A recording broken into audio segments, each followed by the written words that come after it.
시청자 여러분 안녕하십니까? 한 주간의 한인사회 주요 소식을 전해드리는 KBN 뉴스 주간 브리핑입니다.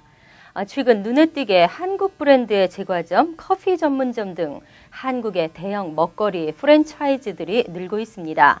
소비자 입장에서는 다양한 제품을 쉽게 접할 수 있고 더 멋지고 깨끗하고 쾌적한 공간으로 쉽게 발걸음을 옮기게 되는데요. 그러나 이들의 미주 진출과 확장에 한인 경제계와 소비자들은 기대와 우려에 엇갈린 반응을 보이고 있습니다. 한인 경제에 활력을 불어넣을 수 있다는 점에서는 일단 고무적이지만 이들과 직접 경쟁해야 하는 소상인들의 심정은 그렇지 않습니다. 이들의 문제점은 한인 동포 사회와 동반 성장이 아니라는 데 있습니다. 동반 성장은커녕 몇 년간 고생하고 일궈낸 동포들의 터전을 오히려 파괴하고 있다는 것인데요. 동포 소상인들은 견디지 못하고 파산하고 있으며 이들이 동포 사회로부터 낸 이익은 커뮤니티 활성화와는 무관하다는 것이죠. 결국 공룡화된 대기업의 직영화가 문제가 되고 있는데요. 일각에서는 한국의 프랜차이즈 업체들로 인해 골목 상권이 무너지고 있다는 목소리가 고조되고 있습니다. 금홍기 기자가 보도합니다. 지난 2007년 뉴저지에 1호점을 낸 파리바게트는 뉴욕 퀸즈의 3곳, 맨하튼 2곳 등 미 동부의 8곳의 매장이 운영 중입니다. 한국의 대형 프랜차이즈 제과점과 커피 전문점 대부분이 매장을 점차 늘려가고 있는 추세입니다. 뉴욕 한인사회 일각에서는 한국의 대형 프랜차이즈 업체들로 인해 골목 상권이 무너지고 있다며 대대적인 시위를 준비하고 있습니다. 지난 8일 퀸즈 한인회는 상임 이사회를 열고 한국의 대형 프랜차이즈 업체의 무분별한 진출을 더 이상 용인해서는 안 된다며 행동에 나설 것을 결의했습니다. 막대한 자금으로 오늘 바탕으로 퀸즈 곳곳에 동포 제과점 옆에 제과점 차리면서까지 장사하고 있어요. 그래갖고 30년간 제과점 하던 분들이 다 문 닫고 또 베이사이드에서는 2곳의 동포 업체가 지금 재정난으로 힘들어하고 있어요. 퀸즈 한인회는 다음 달 5일 정기이사회에서 규탄 시위와 불매 운동안이 통과되면 바로 실행에 들어갈 계획입니다. 한인회는 파리바게트를 안전된 상권의 한인 밀집 지역에 들어와 동종업체에 막대한 피해를 주고 있다고 지적하며 1차 시위 대상으로 잡았습니다. 또 한인회는 다음 달 16일 맨하튼 힐튼 호텔에서 코트라 주최로 예정된 8개의 한국 프랜차이즈 업체 투자 설명회 행사장 앞에서 시위를 벌이는 방법도 검토 중입니다. 한편 오늘 코트라 관계자들이 퀸즈 한인회를 방문해 시위 문제에 대해 서로 논의했지만 한인회는 예정대로 시위를 진행한다고 밝혔습니다. KBN 뉴스 금홍기입니다. 뉴저지 펠팍 한인회는 지난 28일 원래 정기 모임을 갖고 펠팍 상권 활성화 방안 등을 논의했습니다. 특히 주차난 해소와 한인타운 표기를 타운에 건의할 방침입니다. 주성훈 기자가 보도합니다. 뉴저지 최대 한인 밀집 지역인 팰리세이즈 파크. 특히 인근의 리치필드와 레오니아 타운을 연결하는 브로드 애비뉴는 한인 최대 상권 지역으로 한인 업소들이 밀집해 있습니다. 하지만 주차 문제가 상권 활성화의 발목을 잡고 있습니다. 특히 저녁 9시까지 동전을 넣어야 하는 미터 파킹 운영 시간이 너무 길다는 지적입니다. 펠팍 한인회는 미터 파킹 운영 시간 조정과 은행 등이 사용하는 주차장을 영업시간 외에는 개방할 것을 타운에 요구할 방침입니다. 그 주차 시간을 갖다가 지금 9시까지로 돼 있는 거를 폴리나 다른 동네처럼 7시로 바꾸는 걸 좀 요청할 계획이 있고 거대 은행들에 대해서 영업시간 이후에도 오픈해서 퍼블릭으로 다 쓸 수 있도록. 또한 한인 상권이 밀집해 있는 브로드 애비뉴 이정표에 코리안타운 병행 표기안도 함께 건의하기로 했습니다. 누가 뭐라 그래도 펠팍은 코리안타운인데 사실은 코리안타운이라고 명할 수 있는 어떤 상징물이나 어떤 게 아무것도 없어요. 그래서 펠팍 브로드 애비뉴를 코리안타운이라고 명칭과 함께 쓸 수 있는 걸 지금 추진하려고 지금 계획 중에 있습니다. 한인회는 이와 함께 팰리세이즈 파크 입구에 한국 전통 조형물을 건립해 타운을 찾아오는 타인종과 외지인들에게 한인타운을 알리겠다는 계획입니다. KBN 뉴스 주성훈입니다. 포괄 이민개혁안의 핵심 쟁점이 거의 대부분 합의됐고 일부 세부 항목에 대해서도 최종 합의가 임박한 것으로 알려졌습니다. 이에 따라 다음 달 중순쯤이면 입법 작업에 들어갈 것으로 보입니다. 연방상원 이민소위원장인 척 슈머 의원은 지난 21일 포괄 이민개혁안의 세부 내용을 협의해온 이민개혁 8인 위원회는 현재 90% 이상 합의한 상태라고 말하고 주요 핵심 쟁점은 거의 타결된 만큼 일부 부수 조항만 조정하면 된다고 말해 사실상 최종 합의에 도달했음을 밝혔습니다. 이에 따라 8인위원회는 조문화 작업을 거친 뒤에 부활절 휴회기간 직후인 4월 둘째 주 개회와 함께 법안을 상정하고 본격적인 입법 작업에 착수할 것으로 예상됩니다. 8인위원회는 먼저 불체자들에게 임시 합법 체류 비자를 부여한 뒤 10년이 경과해야 영주권을 취득할 수 있도록 하는 대신 시민권을 신청할 수 있는 대기 기간은 현행 5년 후가 아닌 3년 후로 단축시키기로 의견의 일치를 보았습니다. 아울러 가족이민을 축소하기로 해 3순위인 시민권자의 기혼자녀와 4순위인 시민권자의 형제자매 등 2개 부분을 폐지키로 했습니다. 그리고 여기에 할당된 9만 개의 영주권 쿼터는 취업이민으로 전환시키기로 했습니다. 이 밖에 H-1B 쿼터를 2배로 늘리고 초청 노동자 프로그램을 도입하기로 했습니다. 상원은 4월 중순 포괄 이민개혁 법안이 법사위원회에 상정되는 대로 5월이나 6월 본회의 표결에 붙일 예정입니다. 가족 이민에서 포인트제가 도입될 전망입니다. 이민자의 학력이나 직업 등을 따져 점수를 매기겠다는 이야기인데요. 소수계 단체들이 반발하고 있습니다. 연방상원의 이민개혁 8인위원회는 불법 체류자 구제안에서 가족초청 이민제도의 전면 수정이 필요하다며 포인트제를 추진하고 있는 것으로 알려졌습니다. 이들은 현재 가족 이민제도를 대폭 변경해 이민자의 잠재적 경제 능력에 점수를 부여하는 메릿 포인트 방식의 이민제도 도입을 검토하고 있습니다. 미 시민권자와의 가족관계를 근거로 초청이 이루어지는 현재의 가족 이민제도를 가족관계보다는 학력과 직업, 기술 등에 더 가산점을 부여하는 포인트 부과 시스템으로 개혁하겠다는 것입니다. 이는 미 경제에 기여할 수 있는 신규 이민자의 잠재적인 능력과 미국의 경제적인 필요에 맞춰 신규 이민을 선택적으로 허용하는 이민제도로 현재 캐나다와 유럽 국가들이 운영 중인 이민 방식과 유사한 제도가 될 것으로 예상되고 있습니다. 지난 2007년 무산된 바 있는 포인트 부과 방식의 새로운 이민제도가 다시 추진될 것으로 알려지자 이민단체들은 반발하고 있습니다. 이민단체들은 가족 이민자들이 미 경제에 기여해온 역할을 무시하는 것이라며 400만 명이 넘는 가족 이민 대기자들이 조속히 미국 내 가족과 상봉할 수 있는 이민제도 개혁이 우선돼야 한다고 지적했습니다. 재외선거인으로서 투표에 참여하시기에 불편한 점이 많았습니다. 한국 국회는 재외국민의 투표 참여를 높이기 위해서는 무엇보다 불편함을 해소해야 한다는 데 의견을 모으고 재외선거인 등록을 아무 때나 할 수 있도록 하는 법안을 상정했습니다. 재외선거 때마다 공관을 방문해야 하는 재외선거인들의 불편을 덜기 위해 재외선거인 등록 신청을 상시 가능하도록 하는 내용의 공직선거법 일부 개정 법률안이 민주당 임수경 의원에 의해 대표 발의됐으며 20여 명의 의원이 공동 발의자로 참여했습니다. 임 의원은 재외선거인 등록률과 투표율이 저조한 이유는 현행법이 재외선거 때마다 재외선거인 등록 신청 기간을 정해 등록 신청을 받기 때문이라며 재외선거인들은 매번 재외선거인 등록 신청을 위해 공관을 방문해야 하는 불편을 겪고 있다고 덧붙였습니다. 그는 또 재외선거인 등록 신청 기간이 선거일 전 150일부터 선거일 전 60일까지로 제한돼 있어 선거 참여를 제약하는 요인으로 작용하고 있다고 설명했습니다. 따라서 법안은 재외선거인 등록 신청을 상시적으로 가능하도록 하되 대통령 선거와 임기 만료에 따른 국회의원 선거에 선거일 전 60일까지 접수한 등록 신청은 해당 선거의 재외선거 임명부에 그 이후에 접수한 등록 신청은 그 다음에 실시하는 선거의 재외선거 임명부에 등재하도록 했습니다.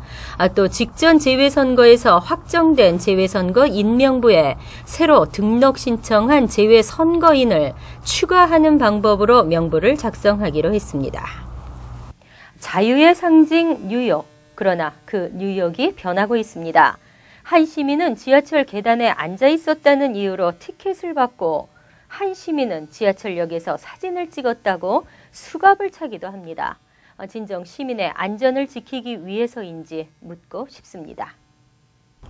뉴욕시 경찰이 앞으로는 더 이상 지하철 승객에게 신분증 제시를 요구할 수 없을 전망입니다. 브루클린 연방법원은 지난 22일 일명 ID 규정이 헌법상 모호한 데다 임의적이고 차별적인 법 집행이라며 위헌 판결을 내렸습니다. ID 규정은 뉴욕시 대중교통 이용객들이 경찰에 요구가 있을 때 신분증을 제시하도록 한 것입니다. 지난 2010년 8월 한 매거진 에디터인 스티브 베리와 그의 친구 마이클 버그하트는 퀸즈 브로드 채널역에서 사진을 찍다가 경찰로부터 지하철역에서 사진 촬영은 위법이라며 신분증 제시를 요구받았습니다. 이들이 신분증을 제시하지 못하자 경찰은 그 자리에서 수갑을 채우고 30분가량을 지하철역 대기실에 묶어뒀습니다. 뉴욕 시민 자유연대는 지하철역에서 사진 촬영과 신분증을 제시하지 않은 것은 위법이 아니라며 이들을 대신해 법원에 소송을 제기했고 법원이 시민들의 손을 들어준 것입니다. 뉴욕 시민 자유연대는 이번 판결은 미국인들의 자유에 대한 승리이며 뉴욕시 경찰이 헌법에 따라 기본적인 권리를 행사하는 시민들을 더 이상 괴롭히고 체포하지 못하도록 하는 기회가 될 것이라며 환영했습니다. 시간에 쫓기는 직장인들은 공공기관을 방문해야 할 때 점심시간을 이용하게 되는데요. 그러다 보니 점심시간대에 사람들이 몰려 더 긴 줄을 서야 합니다.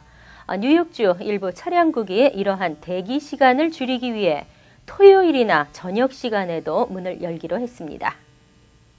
2013에서 2014 회계연도 뉴욕주 예산안에 포함된 차량국 운영 방안에 따르면 차량국장이 주내 차량국 사무소 가운데 일부를 지정해 토요일과 저녁 시간대에 운영할 수 있도록 하고 있습니다. 주정부의 이 같은 방침은 점심시간 등 특정 시간대에 민원이 몰려 줄을 서서 기다려야 하는 불편을 줄이기 위한 것입니다. 뉴욕시 등 인구가 밀집해 있는 도심지의 차량국 사무소의 경우 직원들과 상담을 위해 번호표를 받아 기다려야 하기 때문입니다. 주정부는 민원이 집중되는 곳을 우선적으로 선정해 시범적으로 운영한 뒤 성공적이라고 판단되면 주 전역에 차량국 사무소로 확대할 계획입니다. 또 사무소에 전자 단말기를 설치해 직원과의 상담을 위해 기다리지 않고도 시민들이 필요한 업무를 처리할 수 있도록 한다는 방안도 담겨 있습니다. 단말기뿐 아니라 스마트폰으로 미리 방문 예약을 잡을 수도 있습니다. 차량국은 현재 이 외에도 업무 전산화를 통해 주민 방문 횟수를 줄여 대기 시간을 30분 이내로 줄이는 것을 목표로 세운 상태입니다. 대학을 졸업하고 전공을 살려 일자리를 찾는 경우가 얼마나 될까요? 절반에 해당하는 대학 졸업생들이 단순 노동직에 종사하는 것으로 나타났습니다. 월스트리트저널은 어제 경기 침체로 대학 교육을 받은 수백만 명이 커피숍이나 상점 등에서 일하고 있다면서 일부 통계에 따르면 대졸 취업자의 절반 정도가 대졸 학력이 필요 없는 직종에서 일하고 있다고 전했습니다. 대학을 졸업하고도 정규직 일자리를 구하지 못해 시간제로 단순 사무직과 전화, 인터뷰 업무를 하고 있거나 학사 학위가 없어도 업무를 하는데 큰 문제가 없는 일자리들에 근무하고 있는 것으로 나타났습니다. 미 전국경제연구소는 최근 발표한 보고서에서 지난 1990년대에는 경기가 회복되면 기업들이 고학력 소지자들의 채용을 늘렸지만 최근에는 이런 경향이 줄어들고 줄어들고 있다고 밝혔습니다. 더구나 2000년대 들어 대졸자들은 계속 증가하고 있으며 고학력자들의 단순 노동직 취업이 늘어나면서 이런 분야에 종사했던 저학력자들의 일자리 구하기는 더 어려워졌다는 분석입니다. 다음은 시사 컬럼이 이어집니다.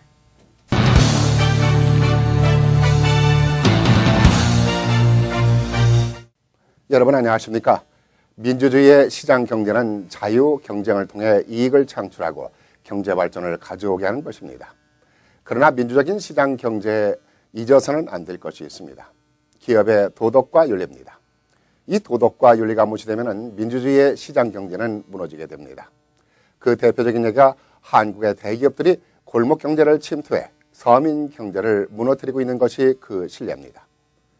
새 정부가 들어서면서 대기업들의 골목 경제 횡포를 제지하는 지침들이 내려지고 있어 다행이긴 하지만은 소 잃고 외양간 고치는 꼴이 되고 있습니다. 그런데 이런 문제가 한국에서만이 아니라 이젠 우리가 살고 있는 미국에서도 벌어지고 있어 심각한 문제로 논란이 되고 있습니다. 그 대표적인 업체가 제과업체입니다.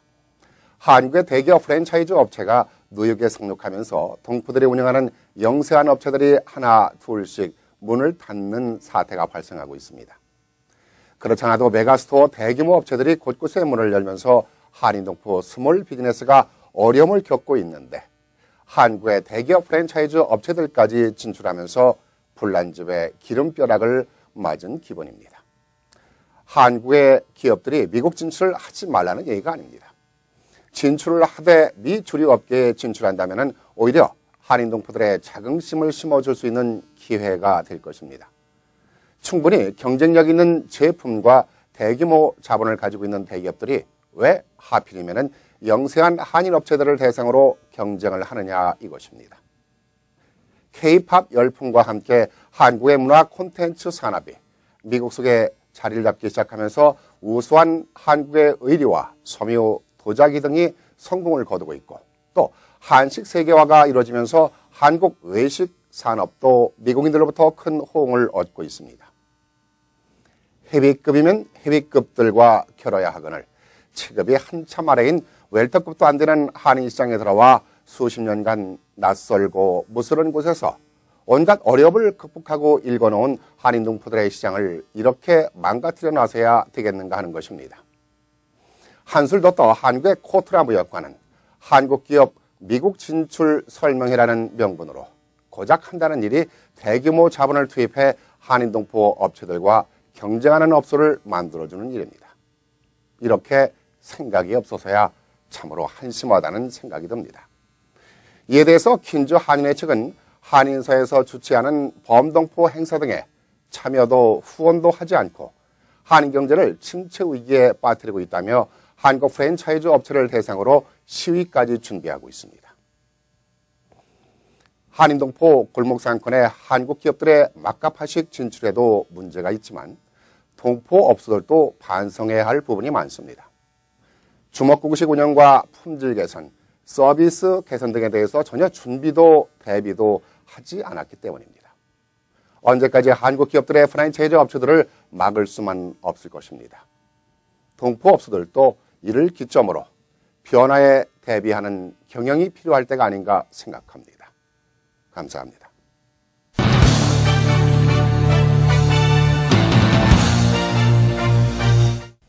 절대로 성공할 수 없는 세 부류의 사람이 있다고 합니다. 매사에 무관심한 사람, 인색한 사람, 그리고 편협한 사람이라고 하는데요. 이 중 편협한 사람은 외골수에 언제나 자기 생각만 옳다고 주장하는 사람입니다.